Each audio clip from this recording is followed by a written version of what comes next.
This artwork always brings me back to Sumatra. An island in a lake on an island. It had been such an intriguing place on the map, and as I explored, I was fascinated by the Batak architecture. Each home was a work of art designed so the roof would mimic the water buffalo's horns. And the landscapes, despite the thick humidity, there was always such a warmth in the colors. I often painted in the details with red before putting down all the lush greens of this landscape so that the warmth of this place would shine through. I had painted the views from that hill in just about every direction before the day I walked a little further and discovered that tree. You can see the pattern in how it grew and how its history shaped its growth.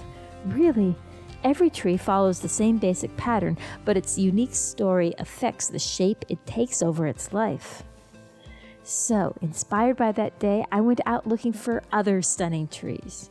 When you look closely at the patterns of lines in a tree, you discover how it grew, and you know it better, whether or not you choose to draw or paint it. You still notice more. One way to notice a tree's pattern is like this. Start at the base, and two parallel lines go up from there, parallel, parallel. And then those lines grow apart, and then in the space in between, you put in the V. And then you find you have two new sets of parallel lines, and those go up parallel, parallel, apart, put in the V, and you do that pattern over and over again. Before you know it, you have a whole canopy. So that's what I did with this wonderful monkey pod. I follow each branch. Sometimes they curve, sometimes they overlap, but they keep spreading out and turning into more, and before you know it, you have an entire tree. What's your favorite tree? Is there one you can see from a window, or one you always smile at as you pass by? Even if you are just drawing in the air with your finger, you will learn more about that tree's story. Where some challenge caused a branch to change direction, how it rediscovered its balance after losing a limb, how it responded to its access to sun and water, the slope of the ground, rocks and the soil. Its journey is recorded in its beautiful lines. And then, of course, there are the colors of the moment, how light is falling on it just then. I find the warm colors of the sun, cool colors of the shadows, and I let them flow together and bring it to life.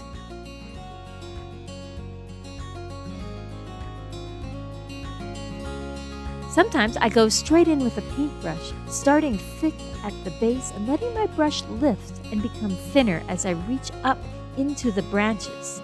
This can be such a freeing way to paint.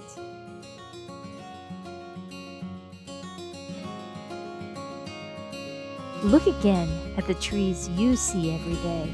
Find their pattern and find their story. Whether it's on a paper or with your finger in the air, spend time with them, following their lines. There's no wrong answers. Just see what you notice, and you will find yourself relaxing into the present moment, and you will also be seeing the world as an artist.